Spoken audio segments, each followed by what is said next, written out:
Senhor Jesus. Senhor, obrigado por essa oportunidade, onde nós podemos desfrutar a palavra com os irmãos. Nós abrimos a Ti o nosso coração, o nosso desejo, que a Tua palavra encontre em nós uma boa terra, para produzir frutos, para produzir transformação, para fazer de nós pessoas que de fato toquem Deus. Que a Tua palavra nos alcance nessa manhã. Tira toda a dureza do nosso coração. Tira toda a incredulidade. Nos faz simples para conhecer e desfrutar o Senhor. Nos ajuda, Senhor. Amém.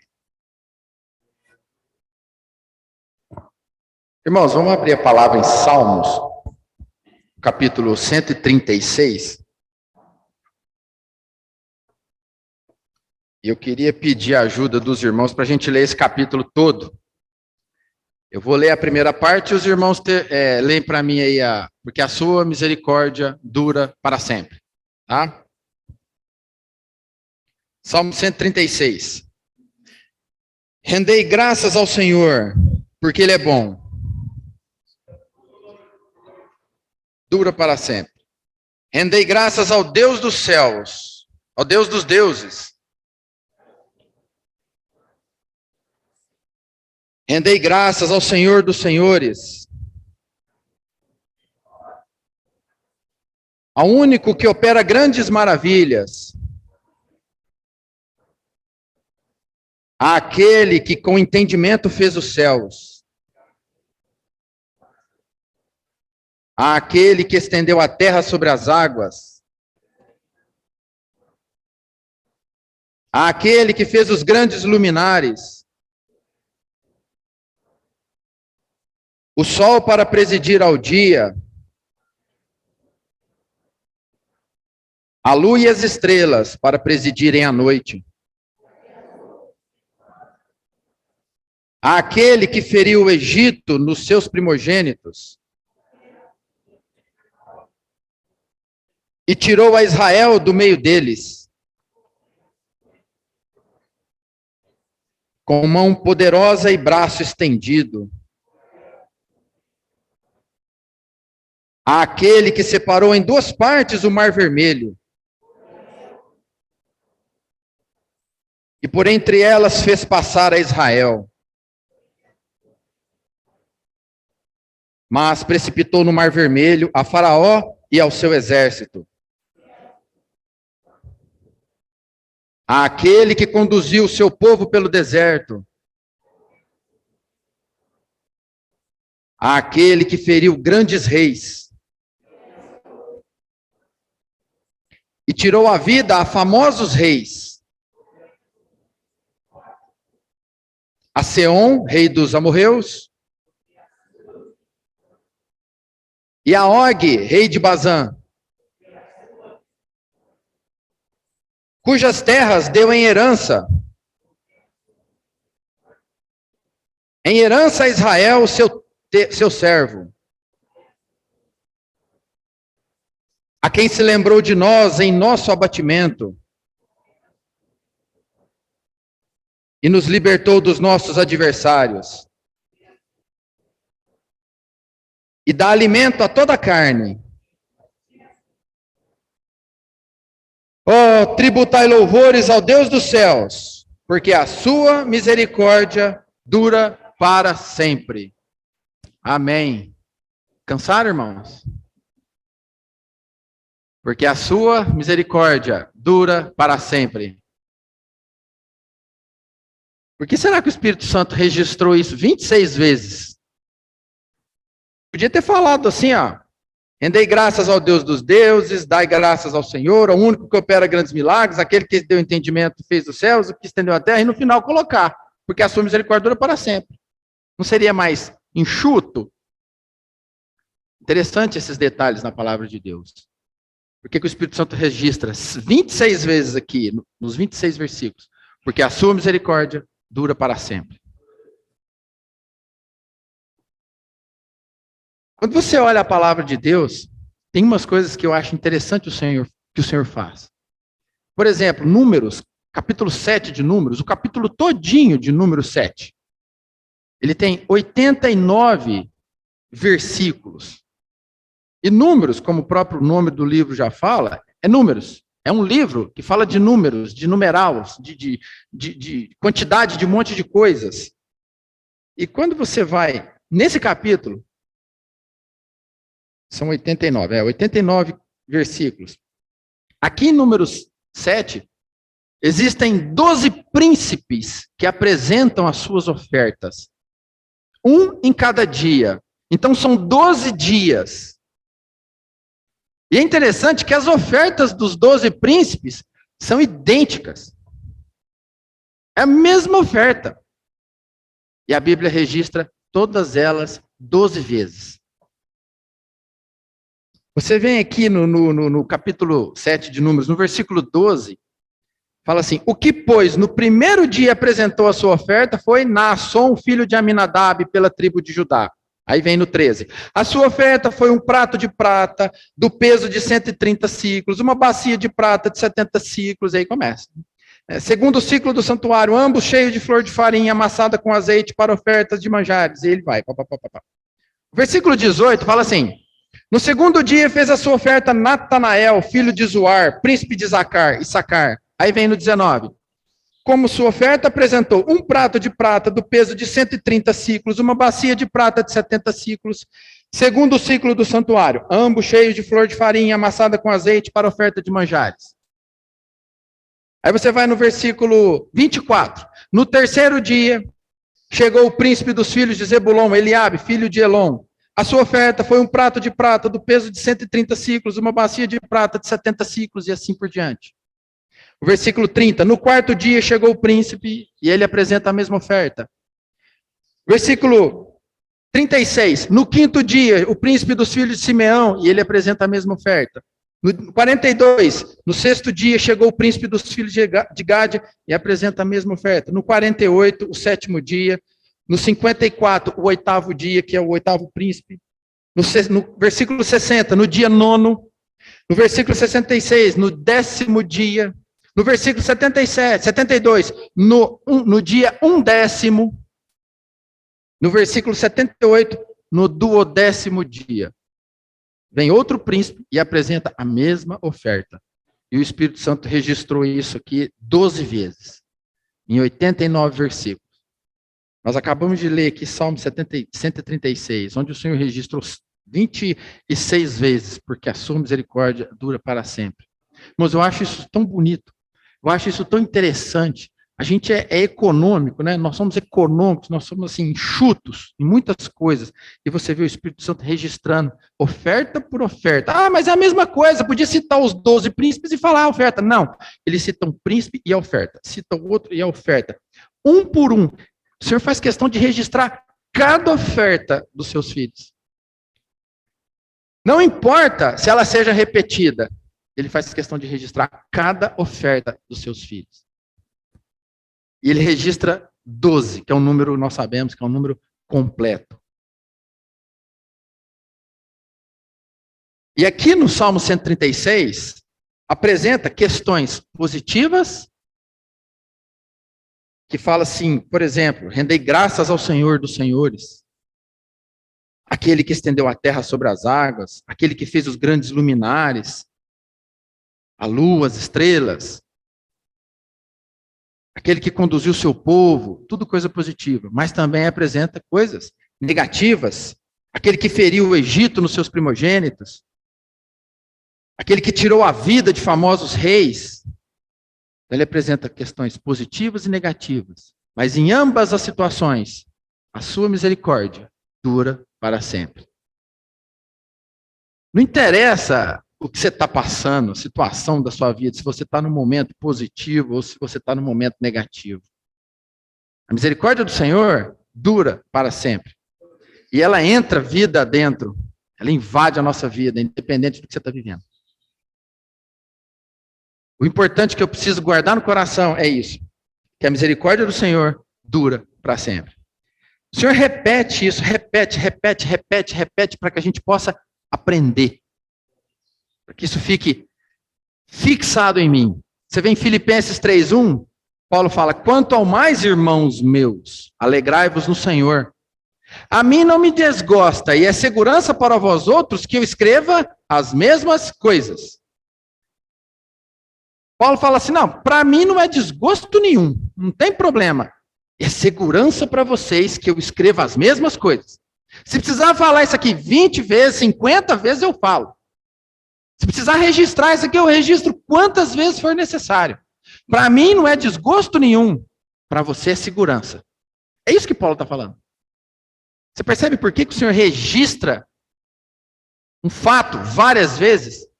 Para nossa segurança, para nossa fé, para o nosso crer. Para isso que o Senhor registra. Você vai em Levítico 8, lá no versículo 10 e 11, fala assim: então Moisés tomou o óleo da unção, ungiu o tabernáculo e tudo que havia nele o consagrou. E dele aspergiu 7 vezes sobre o altar, e ungiu o altar e todos os utensílios, como também a bacia, seu suporte, para os consagrar. Ele ungiu 7 vezes. Não bastava assim, fazer assim uma vez só? Olha lá, 7 vezes. Você percebe como o Senhor insiste, faz, refaz. Ele faz várias vezes para o nosso aprendizado, para a nossa segurança. Em tudo isso, a gente vê a infinita misericórdia do Senhor. Eu quero tocar numa questão aqui hoje, muito prática. Vocês conhecem, os irmãos já ouviram falar várias mensagens sobre o tabernáculo. Haviam vários móveis, vários utensílios, várias coisas. E havia a arca. E havia também, junto ali, sobre a arca, uma coisa chamada propiciatório. Queria pedir para a irmã Janaína colocar a foto ali, para facilitar o entendimento dos irmãos. Peguei essa foto só para ilustração. Isso é uma figura da arca, de como era. Aquela tampa é que é chamada de propiciatório. A arca é o baú. A tampa, que é onde estão os querubins, é que é o propiciatório. Eu vou ler para os irmãos em Êxodo. Êxodo 25.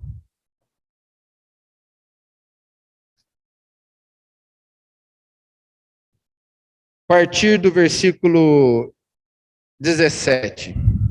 Êxodo 25, 17. Fala assim: farás também um propiciatório de ouro puro, de 2 côvados e meio será o seu comprimento, e a largura de 1 côvado e meio. Farás 2 querubins de ouro batido os farás, nas 2 extremidades do propiciatório. Um querubim na extremidade de uma parte, e o outro na extremidade de outra parte.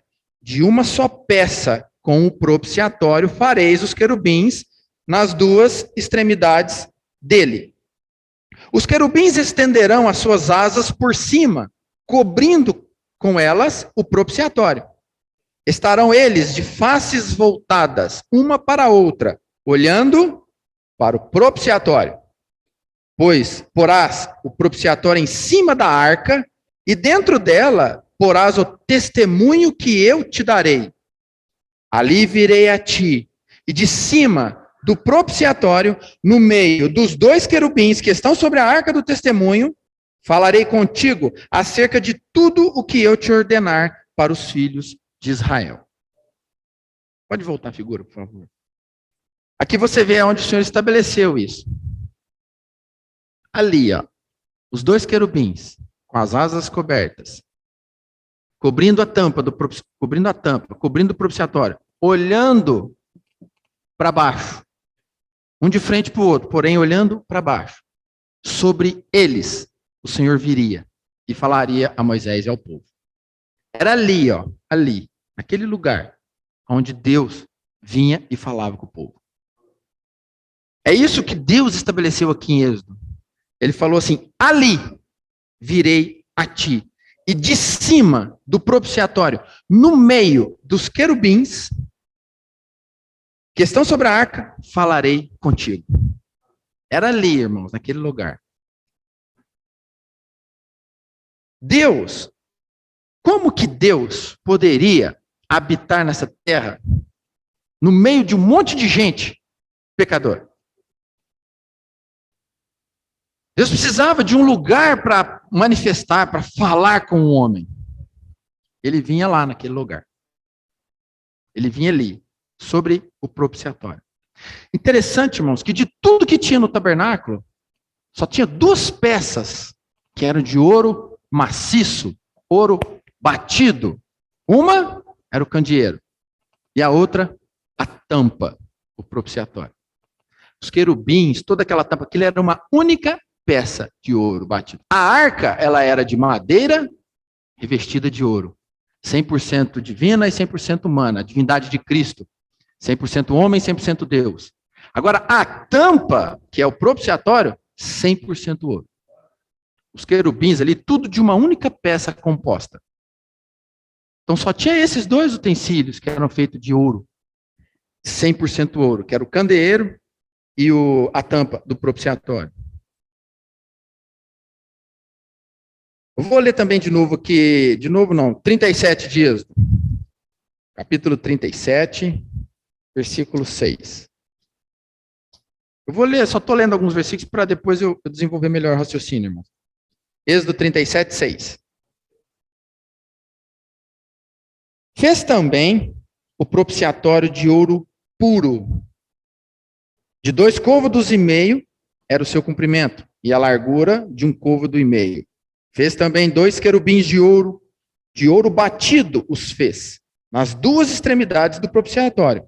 Um querubim na extremidade de uma parte, o outro na extremidade de outra parte. De uma só peça, com o propiciatório fez os querubins, nas 2 extremidades dele. Os querubins estendiam suas asas por cima, cobrindo com elas o propiciatório. Estavam eles de faces voltadas uma para a outra, olhando para o propiciatório.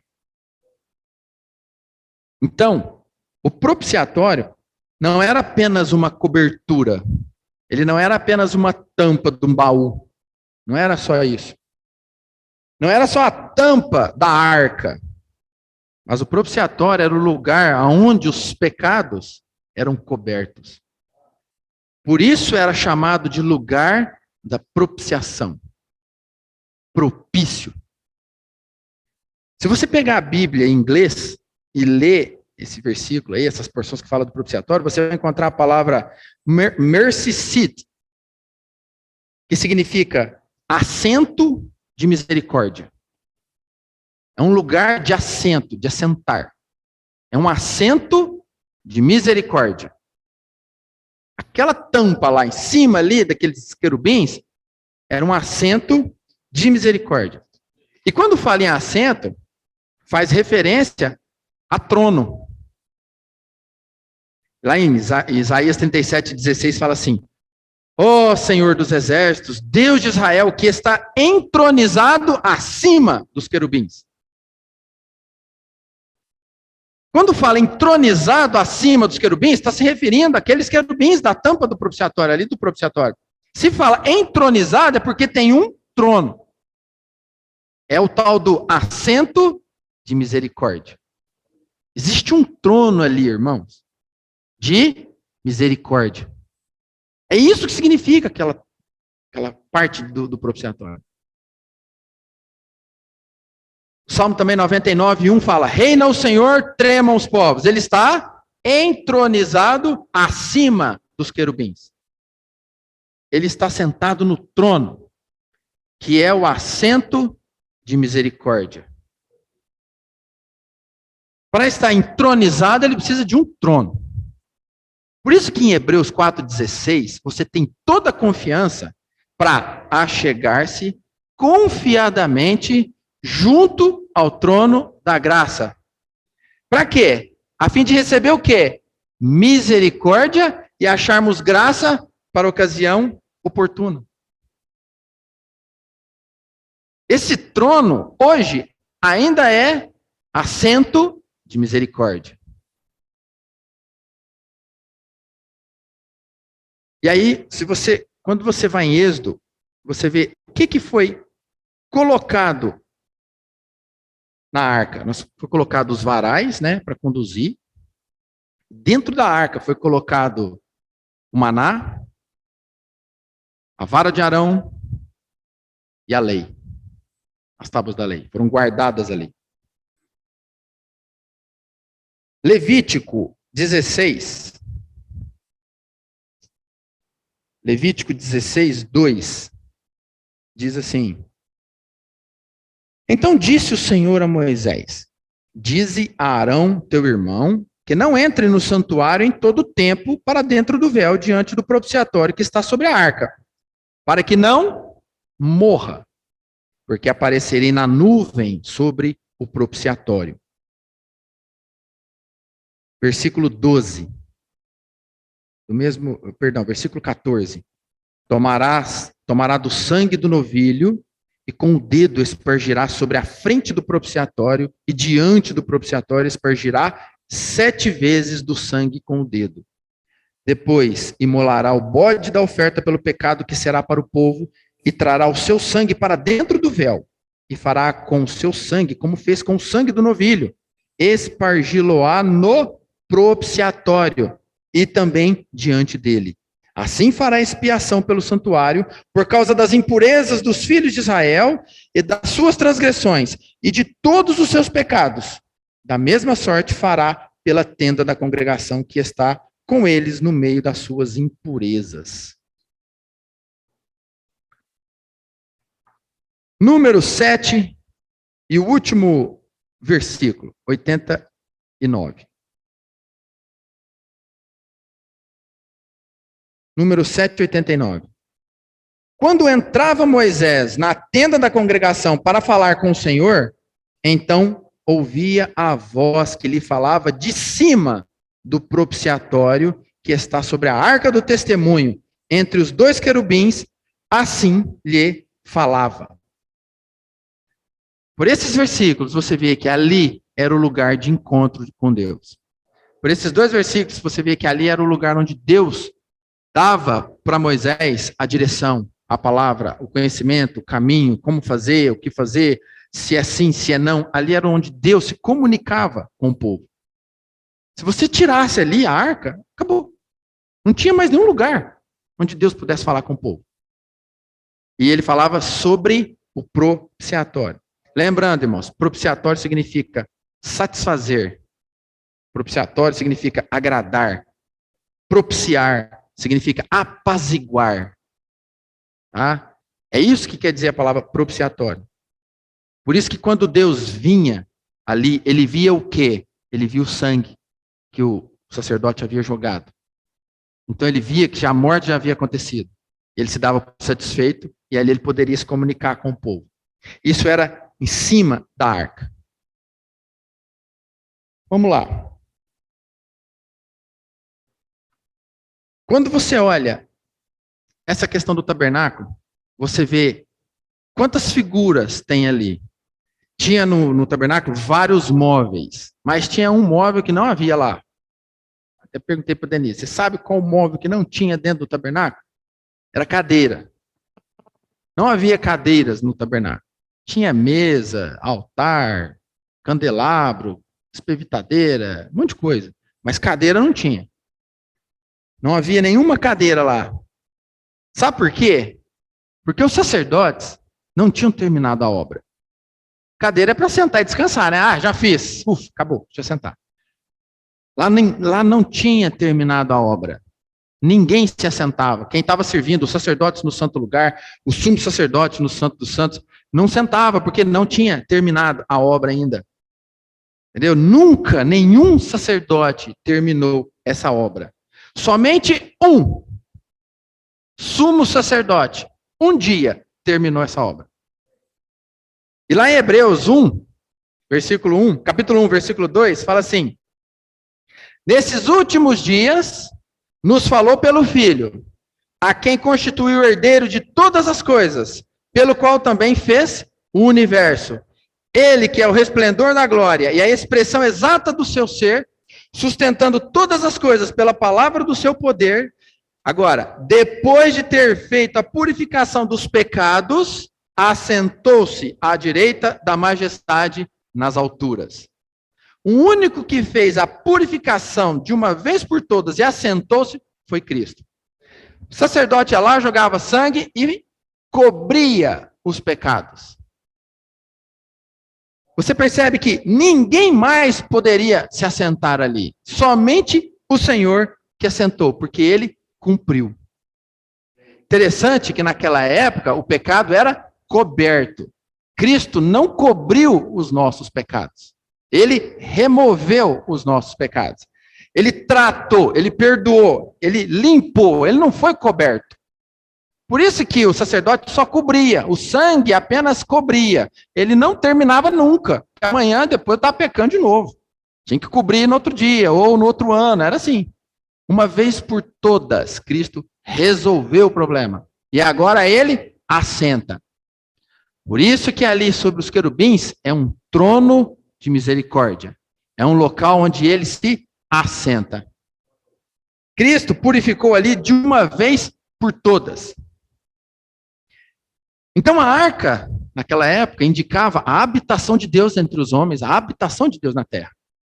Quando a nora de Eli, quando a arca, os filisteus invadem a terra e roubam a arca, leva a arca embora, a nora de Eli está lá em 1 Samuel 4, versículo 10 e 11, a nora de Eli estava grávida, né? Ela fica sabendo que foi levada a arca, ela entra em trabalho de parto, nasce um filho, ela manda pôr o nome dele de Icabode.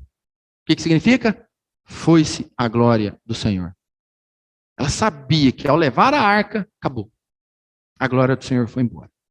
A arca significava o próprio Deus ali entre os homens. Aquele objeto havia sido levado. E a arca nunca poderia ser separada do propiciatório. A tampa sempre deveria estar sobre a arca. Sempre. Quando você olha 1 Crônicas 22, 28, primeiro livro de Crônicas, capítulo 28, versículo 2. 1 Crônicas 28, 2. Pôs-se o rei Davi em pé e disse: ouvi-me, irmãos meus e povo meu. Era meu propósito de coração edificar uma arca, uma casa de repouso para a arca da aliança do Senhor e para o estrado dos pés do nosso Deus. E eu tinha feito o preparo para a edificar. Você quer Davi contando assim, eu tinha planejado tudo, até que o Senhor falou que eu não ia fazer, era meu filho. Mas ele está contando aqui que ele tinha um propósito de fazer um templo, um tabernáculo para a arca. Por quê? Porque a arca da aliança para o estrado dos pés do Senhor. A arca, irmãos, ela era para estrado dos pés. Os irmãos sabem o que é estrado, né?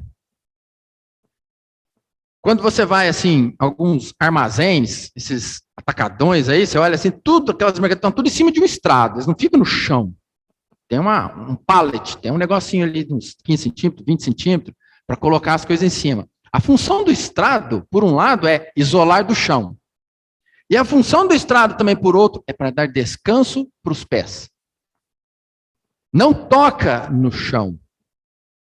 Quando Deus aparecia entre os querubins, Deus não tocava no chão. A arca era o estrado dos pés. A arca era o meio que ligava Deus aqui ao chão.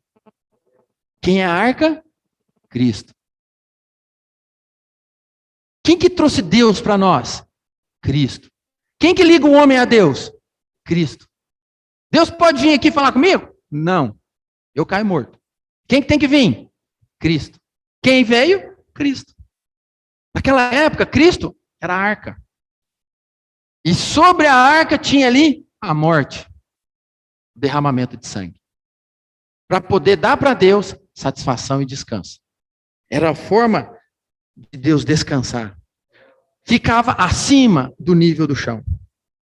E quando essa arca foi levada pelos filisteus, que roubaram, se vocês lerem isso lá em 1 Samuel capítulo 5, os irmãos conhecem? Ela rodou, né? Vários lugares, vários. Colocaram ela dentro do templo de Dagon. Os filisteus colocaram ela lá dentro. No outro dia, o ídolo, que era uma imagem gigante, havia caído diante da arca.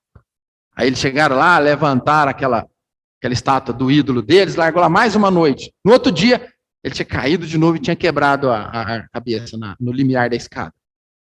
Eles falaram, não, isso aqui está errado, vamos tirar essa arca daqui. Aí levaram para outro lugar. Se vocês forem ler o relato, é muito importante os irmãos lerem isso, por onde a arca foi passando, foi trazendo problemas para aqueles povos. E aí, lá em 1 Samuel, capítulo 6, ela chegou a Bet-Semes. E os homens ali cometeram um grande erro, que foi olhar para dentro da arca. 1 Samuel 6,19 fala assim: feriu o Senhor os homens de Bet-Semes, porque olharam para dentro da arca do Senhor. Sim, feriu deles 70 homens. Então o povo chorou, porquanto o Senhor fizera tão grande morticínio entre eles. O maior erro desses homens aqui não foi olhar para a arca, foi olhar para dentro da arca. Por quê? O que tem lá dentro? A vara de Arão, o maná escondido e as leis.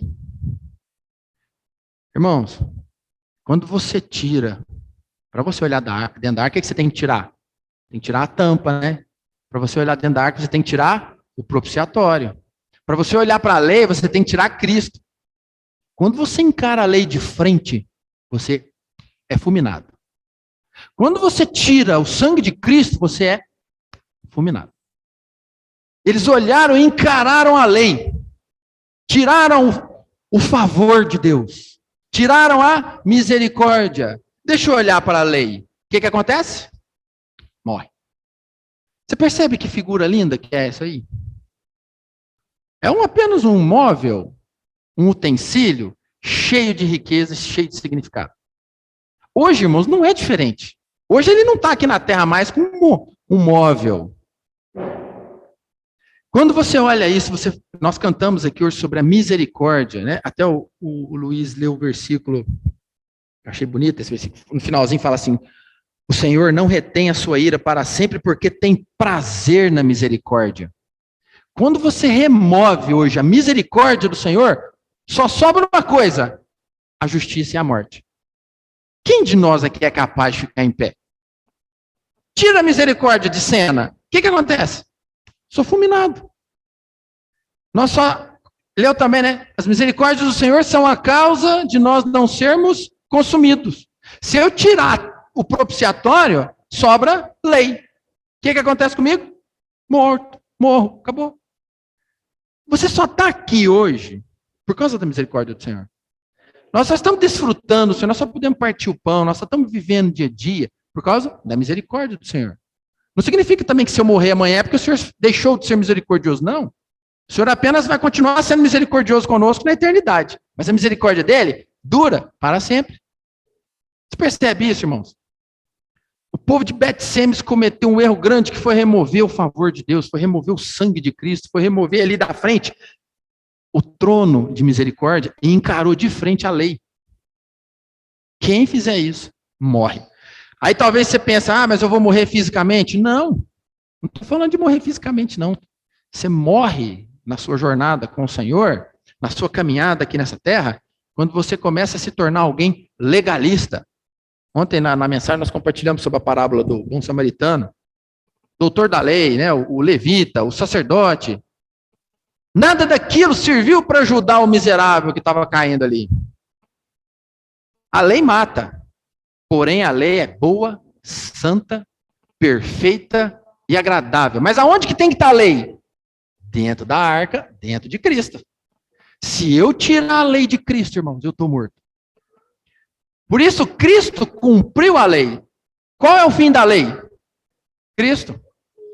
O fim da lei é Cristo para a justiça de todo aquele que crê.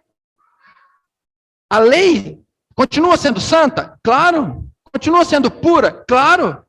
Ela é perfeita. Mas ela está onde? Dentro de Cristo. Não tira ela dali, não. Se eu tirar ela dali, eu estou morto. Você percebe? Como é importante hoje a pessoa de Cristo na minha vida? Em Cristo, eu cumpro a lei. Eu não preciso preocupar em fazer isso, fazer aquilo, eu vou guardar aqui, eu vou guardar. Não é isso. Basta desfrutar Cristo. Ele tem a lei. E essa lei já está pronta, porque ele já cumpriu. Apesar da lei ser pura, santa, Paulo chamava de ministério da condenação. Paulo chamava de ministério da morte. Foi.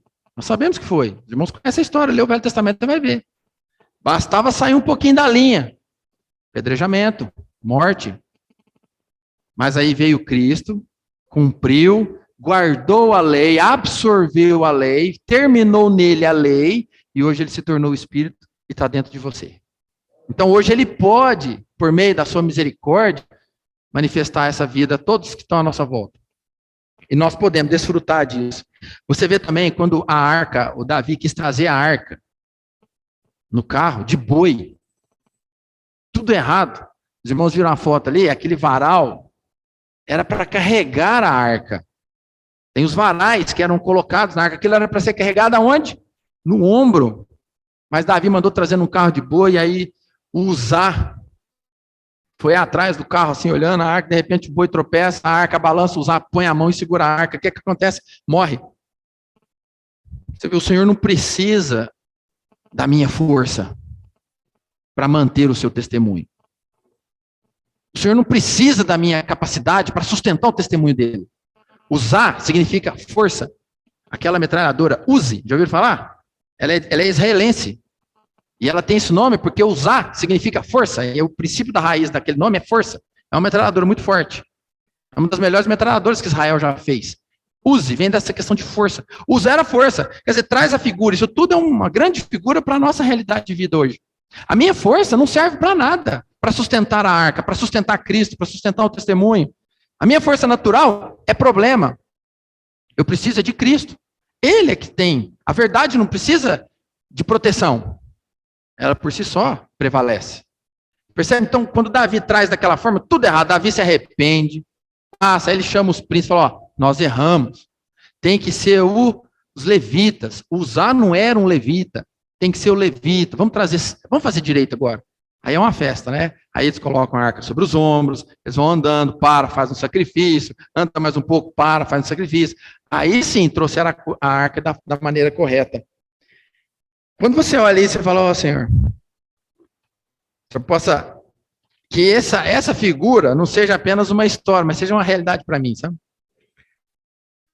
Você vê por essa questão de encarar a lei e morrer, quando eles olhava a arca, não tinha problema, mas olhar dentro tinha, porque tirava a propiciação, tirava o propiciatório da frente. Isso mostra a seriedade, a importância, sabe do quê? Da misericórdia. Você precisa ser alguém misericordioso. Eu preciso ser alguém misericordioso. Bem-aventurados os misericordiosos, porque alcançarão misericórdia. Lucas 6 fala, sede misericordiosos, como também é misericordioso vosso Pai. Isso é um mandamento para nós. Você tem que ser misericordioso. Porque se você está aqui, é porque Deus está sendo misericordioso com você. Porque quando ele olha para você, ele não vê você, ele vê o propiciatório. Nós estamos ocultos em Cristo. Eu estou lá dentro. Ele vai ver o quê? O sangue, a obra. E aí eu permaneço aqui ainda. Você percebe, irmãos? Que figura? Paulo também fala lá em Timóteo, capítulo 2 Timóteo 1. Deixa eu abrir aqui para os irmãos. 2 Timóteo 1, versículo 16, ele fala assim. 2 Timóteo, estou em primeiro. Ele fala assim: conceda ao Senhor misericórdia à casa de Onesíforo, porque muitas vezes me deu ânimo e nunca se envergonhou das minhas algemas. O 18. O Senhor lhe conceda, naquele dia, achar misericórdia da parte do Senhor.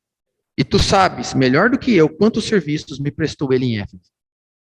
Olha só, o Senhor lhe conceda achar naquele dia achar misericórdia. Que dia? Que dia é esse que Paulo está se referindo? Ó, Onesíforo, que o Senhor lhe conceda naquele dia achar misericórdia. Que dia? O tribunal de Cristo. Logo, logo nós vamos estar lá. Está pertinho, pertinho. como diz o mineiro, pertinho, pertinho, a gente está lá no tribunal de Cristo. E naquele dia eu quero achar misericórdia, eu creio que vocês também querem achar misericórdia. Como que isso é possível? Usando de misericórdia hoje. Tá? Hoje, eu preciso ser misericordioso. Quando você vai lá em Tiago, fala assim, Tiago 2 fala assim, porque o juízo é sem misericórdia para com aquele que não usou de misericórdia. A misericórdia triunfa sobre o juízo. Em breve nós vamos estar diante do juízo. Em breve nós vamos estar diante do juízo. E o que vai prevalecer naquele dia? O juízo ou a misericórdia? Isso vai depender de hoje, tá? Se hoje eu sou misericordioso, vai prevalecer a misericórdia. Se hoje eu sou muito justo, vai prevalecer a justiça. E tem algumas versões de Bíblia que mostram que tribunal de Cristo, ali a palavra é assento de justiça. Já não é mais assento de misericórdia. É um assento de justiça. Hoje, irmão, nós estamos vivendo a época do trono de misericórdia. Mas em breve nós vamos estar diante de um trono de justiça. E o que vai prevalecer ali vai ser a misericórdia. Então hoje eu preciso dessa realidade para poder exercer misericórdia. Quando você vai em Mateus 18, tem aquela história, aquela parábola onde o devedor estava devendo. O rei chamou ele e falou assim, ó, você vai ser preso, presta conta. Não. Tem misericórdia de mim, eu vou te pagar tudo. Quanto que ele devia? 10.000 talentos. Não, vou pagar tudo. Aí o Senhor se compadece dele, tá bom. Perdoa ele. Aí ele sai dali, encontra um que devia 100 denários.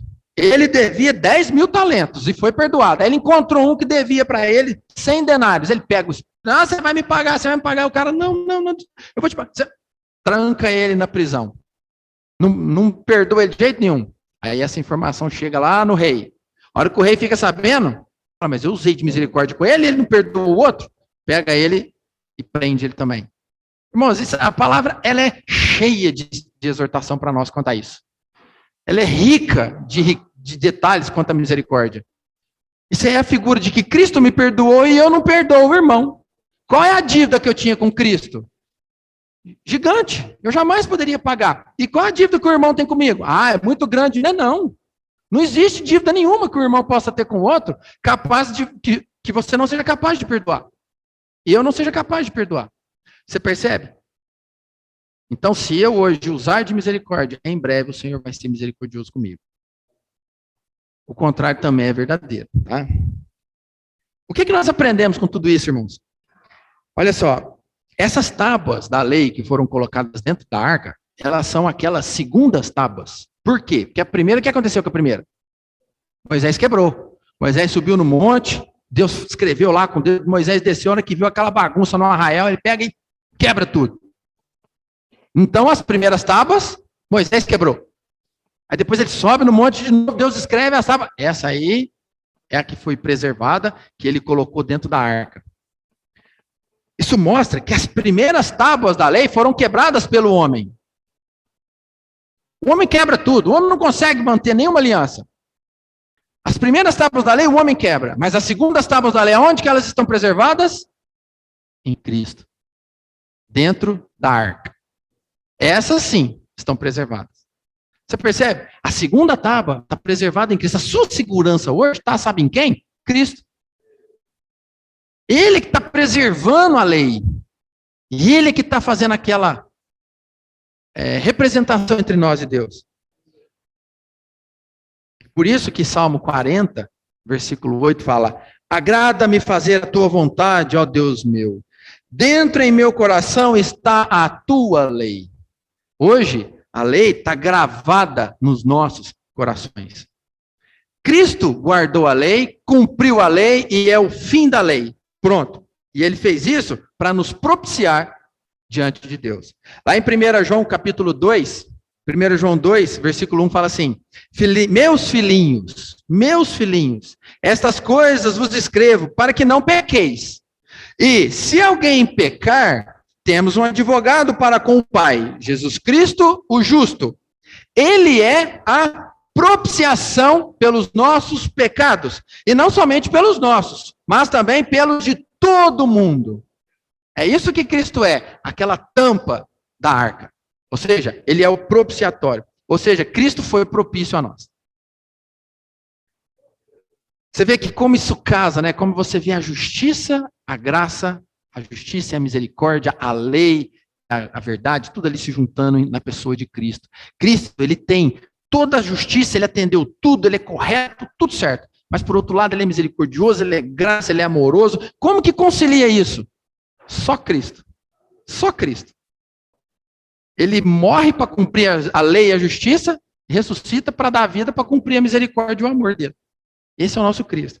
Por isso que quando você vai lá em Salmos 85, 10, Salmo 85, 10,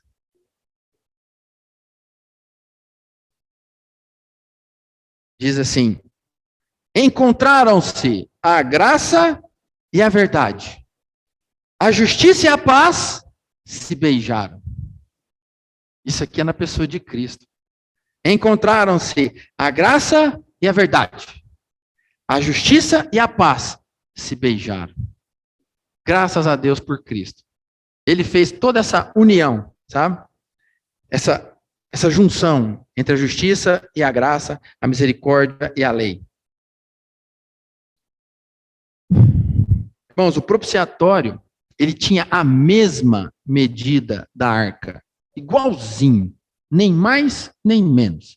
Ficava firme em cima da arca. Era a tampa da lei, da arca. E esse propiciatório não pode cair. Se ele cair, a lei fica exposta. Então ele era feito para não cair, ficava bem fechadinho. Ou seja, você vê, Deus juntou a lei e a graça. A arca com o propiciatório.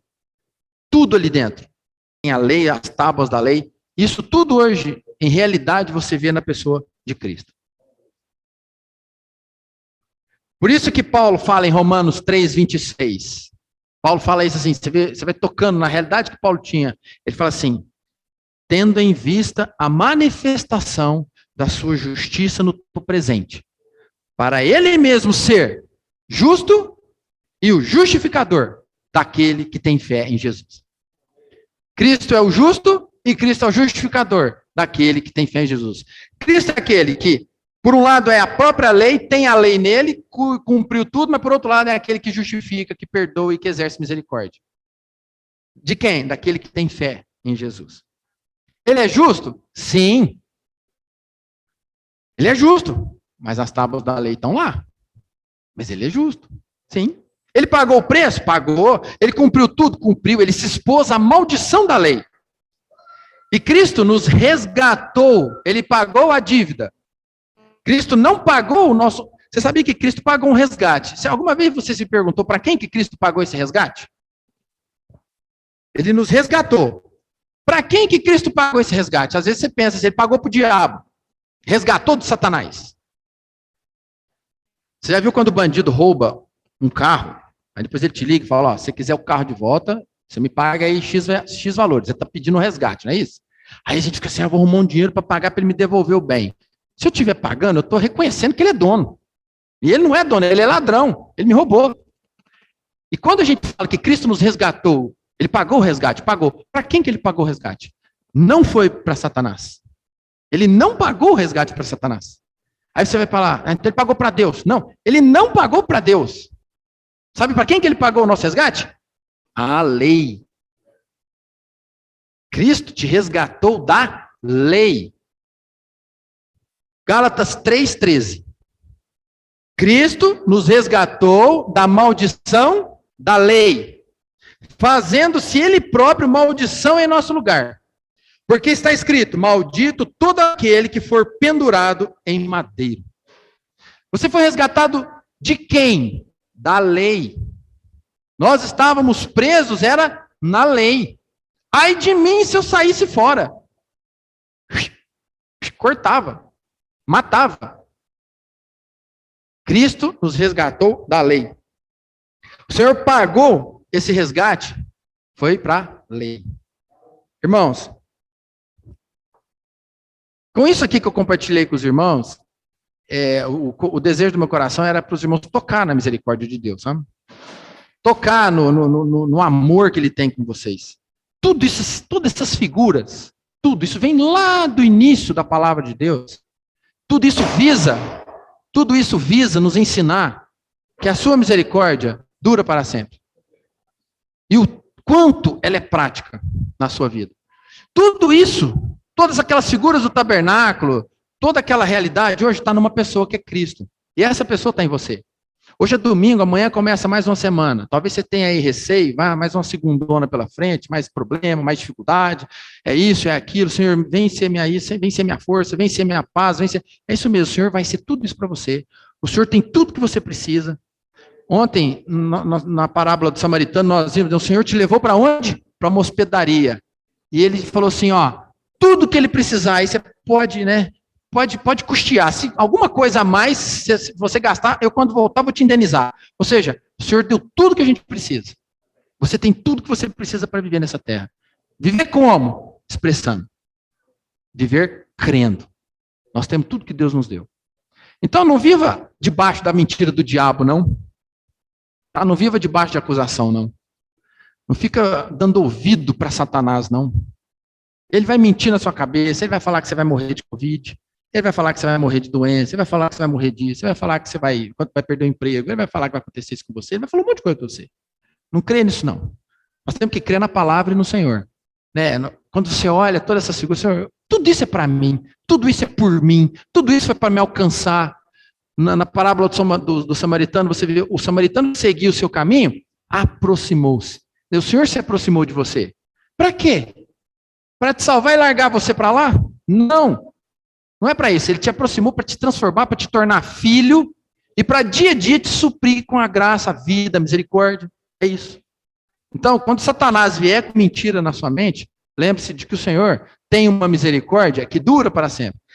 Uma vez eu vi um irmão falar o seguinte, o dia que Satanás vier te acusar do seu passado, fala para ele do futuro dele. Quer dizer, você vem me acusar do meu passado, então o seu futuro qual que é? Porque nós só podemos resistir o diabo pela palavra. E o Senhor já nos deu tudo que a gente precisa. Amém, irmãos?